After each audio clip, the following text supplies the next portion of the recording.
Hello guys, welcome back. This is Sakshi. तो क्या हाल है दोस्तों। वैसे हाल कैसा भी हो, द लेजेंडरी आयरन मैन की कहानी से दोबारा रूबरू होने के बाद आप सबको गूस बम्स आ ही जाएंगे। हम सब जानते हैं कि एमसीयू के करता धरता थे आयरन मैन। तो चलिए हम उनकी जर्नी को देखते हैं कि कैसे एक बिलियनरी प्ले बॉय, जीनियस और मतलबी इंसान ने अपना पूरा जीवन ह्यूमन कॉम के लिए कुर्बान कर दिया। साल है 2009 का और हम टोनी स्टार्क को अमेरिकी सेना के साथ अफगानिस्तान में देखते हैं, जो सैनिकों के साथ मस्ती मजाक करते हुए बेस पर जा रहा था। तभी उन पर आतंकी हमला होता है जिसमें सारे जवान मारे जाते हैं और टोनी के सामने स्टार्क इंडस्ट्री का एक मिसाइल आकर फटता है। बुलेट प्रूफ जैकेट होने की वजह से उसकी जान तो बच गई थी, पर मिसाइल के कुछ छर्रे उसके सीने में चले जाते हैं। होश आने पर टोनी खुद को 10 रिंग्स के आतंकवादी संगठन के बीच में पाता है। वहीं 10 रिंग्स वालों ने टोनी की किडनैपिंग की खबर अमेरिकी सेना को भी दे दी थी। बात पुरानी जरूर है पर हमारे लिए नहीं है, क्योंकि आपकी तरह मैंने भी एक्सपेक्ट नहीं किया था कि शांची के पिता, जिनके पास 10 रिंग्स हैं, उनके ही लोगों ने टोनी को किडनैप किया था। सीन 36 घंटे पहले शिफ्ट होता है कि टोनी इन आतंकवादियों के देश में आया क्यों था। एक अवार्ड सेरेमनी में लोगों को टोनी के जीनियस होने के बारे में बताया जा रहा था कि कैसे उसने 4 साल की उम्र में पहला सर्किट बोर्ड बनाया, 7वें साल में उसने अपना पहला इंजन बनाया और महज 17 साल की उम्र में टोनी MIT से ग्रेजुएट हो गया। अपने पिता हॉवर्ड स्टार्क की तरह वो भी एक जीनियस थे, इसलिए पिता की मौत के बाद टोनी ने अपने अंकल स्टैन के साथ मिलकर आधुनिक हथियारों के व्यापार को संभाल और अमेरिका को विश्व में सबसे अव्वल स्थान पर लाया।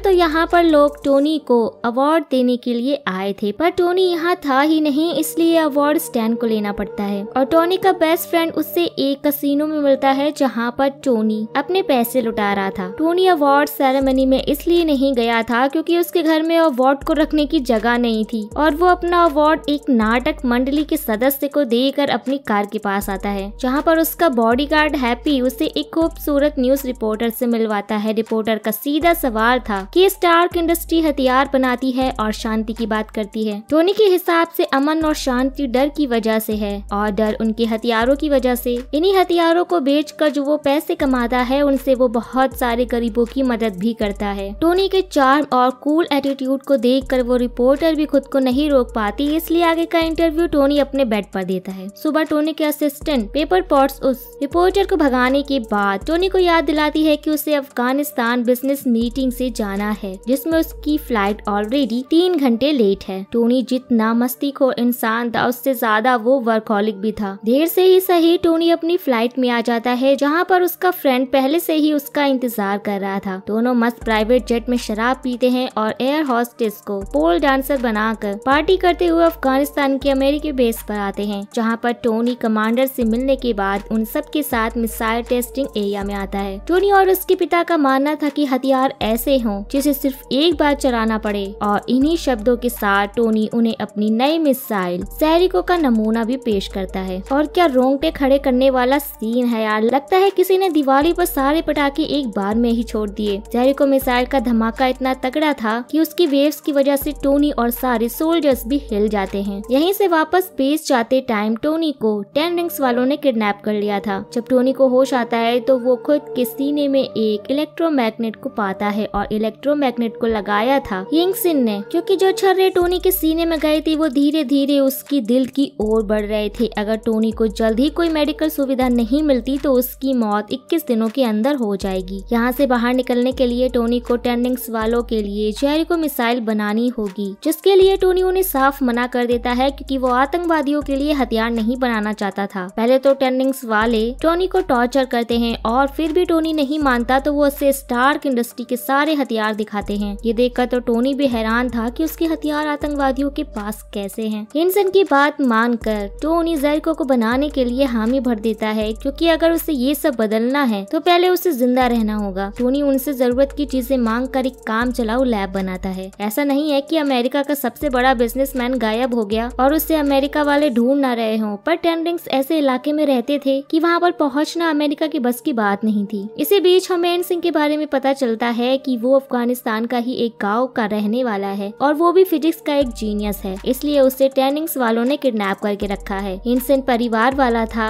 और यहीं पर टोनी को भी रियलाइज होता है कि परिवार के नाम पर बस उसके पास उसकी असिस्टेंट पेपर और बॉडीगार्ड हैप्पी ही है। यहाँ पर टोनी एक मिसाइल के अंदर से पैलेडियम निकालना शुरू करता है क्योंकि यही वो आर्क रिएक्टर बना रहा था जिसे बनाने के लिए उसे 1.6 ग्राम पैलेडियम की जरूरत थी। टोनी यहाँ से बाहर निकलने के लिए अपना पहला आयरन मैन सूट मार्क 1 बनाने में जुट गया था और इस सूट को पावर देने का काम आर्क रिएक्टर करता है। वैसे 10 रिंग्स वालों को उस पर शक हो गया था कि टोनी खिचड़ी नहीं शाही बिरयानी बना रहा है, तो वो टोनी को धमका कर जेरिको मिसाइल बनाने के लिए सिर्फ एक दिन का वक्त देते हैं। टोनी का सूट पूरी तरह से तैयार नहीं था पर हालात की वजह से उसे सूट का यूज करना पड़ता है और अगले दिन टोनी आतंकवादियों को मारकर वहाँ से निकल रहा था। इन्हीं सबके बीच विंसन भी मारा जाता है जिसका अफसोस टोनी को भी है। जो भी स्टार्क इंडस्ट्री के हथियार बेस के बाहर पड़े हुए थे, टोनी उनको नष्ट करके मार्क 1 सूट को उड़ाते हुए वहीं से कहीं दूर रेगिस्तान में आकर गिरता है। गिरने से सूट के टुकड़े टुकड़े हो गए थे पर टोनी ठीक था। कुछ देर बाद उसे अमेरिकी सेना वाले ढूंढकर वापस अमेरिका ले जाते हैं। अपने देश पहुंचते ही टोनी बहुत सारे मीडिया वालों को बुलाता है और उन्हें बताता है कि आज से स्टार्क इंडस्ट्री किसी भी प्रकार का कोई भी हथियार नहीं बनाएगी। ये सुनकर स्टेन मीडिया वालों को ये बोलकर भगा देता है कि टोनी अभी सदमे में है। वहीं पर हम देख पाते हैं कि स्टेन भी आर्क रिएक्टर प्रोजेक्ट पर कई साइंटिस्ट से काम करवा रहा था, पर जब टोनी उसे अपने सीने में लगाकर आर्क रिएक्टर दिखाकर बताता है कि इसी की वजह से वो आतंकवादियों के बीच से बचकर निकला है, तो स्टेन के होश ही उड़ जाते हैं। घर आकर टोनी ने एक दूसरा एडवांस आर्क रिएक्टर बना लिया था और उस आर्क रिएक्टर को टोनी के सीने में पेपर फिट करती है। पेपर भी अब जान गई थी कि ये आर्क रिएक्टर एक इलेक्ट्रोमैग्नेट की तरह काम करता है, पर उसे आर्क रिएक्टर का असली काम नहीं पता था। उधर अफगानिस्तान में 10 रिंग्स वालों को मार्क 1 के टूटे फूटे हिस्से मिल गए थे। इधर अपने जीनियस टोनी ने भी मार्क 2 सूट पर काम शुरू कर दिया है और मार्क 1 में जो भी कमियां थी उसे हटाते हुए टोनी एक नया सूट बना रहा था। सबसे पहले टोनी सूट को स्टेबल करने के लिए लेग्स और आर्म पर काम करता है, फिर मार्क 2 को अपने AI जार्विस से कनेक्ट करके सूट को 10% की पावर से उड़ाने को बोलता है। आर्क रिएक्टर का 10% भी इतना ज्यादा था कि टोनी का खतरनाक वाला एक्सीडेंट हो जाता है। सूट को थोड़ा और स्टेबल करके टोनी मार्क 2 के प्रोटोटाइप के साथ ही आसमान की ऊंचाइयों को छूने निकल पड़ा था। मार्क 2 को टोनी और जार्विस दोनों कंट्रोल कर रहे थे, तो टोनी 81,000 फीट तक मार्क 2 को लेकर जाता है और उसके ऊपर जाते ही जार्विस और मार्क 2 दोनों ऑफलाइन हो जाते हैं, जिससे टोनी तेजी के साथ नीचे गिरने लगता है। पर वक्त रहते जार्विस ऑनलाइन आ जाता है और टोनी की जान बच जाती है। फ्रेश होने के बाद टोनी को एक बॉक्स में उसका आर्क रिएक्टर दिखता है जिसे पेपर ने वहाँ पर रखा था। उस बॉक्स पर लिखा हुआ था proof that Tony Stark has a heart, और यही आयरन हार्ट हमने एंड गेम में टोनी के फ्यूनरल पर देखा था। वेल, तो टोनी स्टार्क 3 सूट को गोल्ड और टाइटेनियम के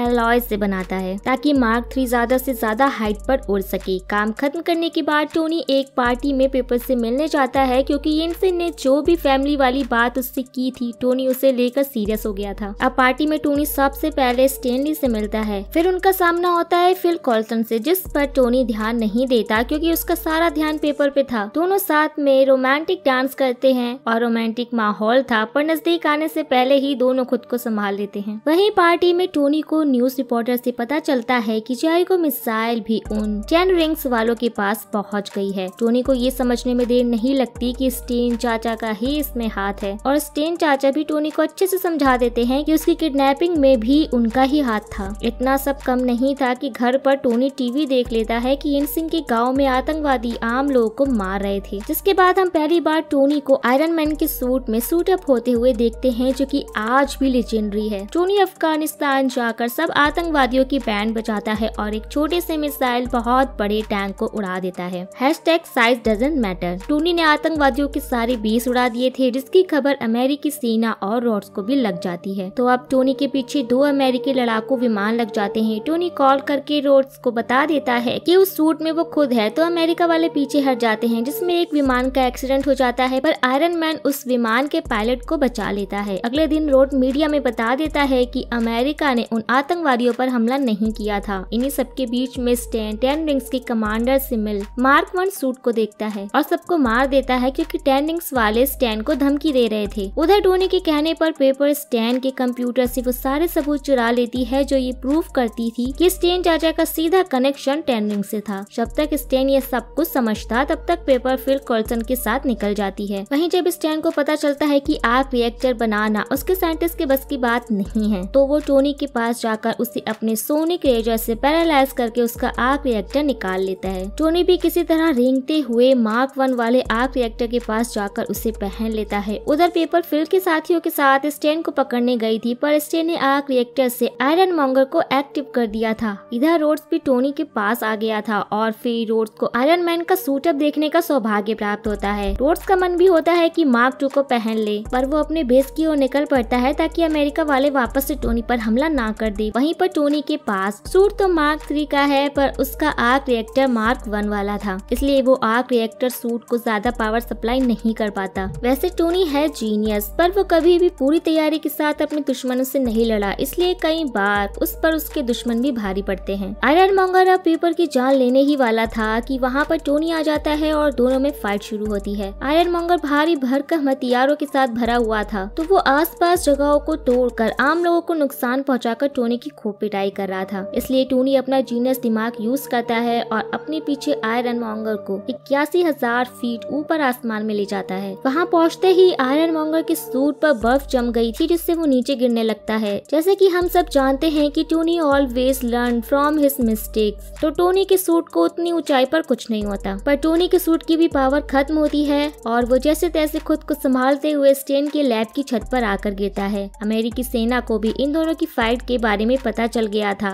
पर रोड्स उन्हें कुछ करने से रोक देता है। इसी लैब में स्टेन बड़ा वाला आर्क रिएक्टर बना रहा था, तो टोनी पेपर को उस बड़े वाले आर्क रिएक्टर को ऑन करने को बोलता है और इसी बीच टोनी भी आयरन मॉन्गर से लड़ते हुए उसी आर्क रिएक्टर के ऊपर आ गया था। जैसे ही पेपर उस आर्क रिएक्टर में पावर सप्लाई करती है, वैसे ही टोनी दूर जाकर गिरता है, पर आयरन मॉन्गर आर्क रिएक्टर की चपेट में आकर मारा जाता है। फाइट के एंड में देखते हैं कि टोनी घायल हुए अपने सूट में पड़ा हुआ है और वो अभी भी जिंदा है। कुछ दिन बाद एक प्रेस मीटिंग बुलाई गई थी, ये सब एक्सप्लेन करने के लिए कि स्टार्क इंडस्ट्री में पिछली रात को क्या हुआ था। वहीं पर बैक ऑफ द स्टेज में फिल कॉल्सन भी मौजूद था, जो कि टोनी को एक स्क्रिप्ट थमाते हुए बोलता है कि उन्हें बस इस स्क्रिप्ट में लिखी हुई बातों को ही मीडिया वालों को बताना है। उस स्क्रिप्ट में लिखा हुआ था कि स्टेन की मौत एक हवाई दुर्घटना में हो गई थी और उसके बनाए गए सूट में उनके ही कंपनी के 2 बॉडीगार्ड लड़ रहे थे, जिसकी वजह से स्टार्क इंडस्ट्री में धमाका हुआ था। टोनी मीडिया वालों के सवालों का जवाब फ्रिक्वेंटली नहीं दे पा रहा होता है, तो रोड उसे सिर्फ उसके दिल को सुनने की सलाह देता है और फिर टोनी बिना किसी संकोच के सबको बता देता है कि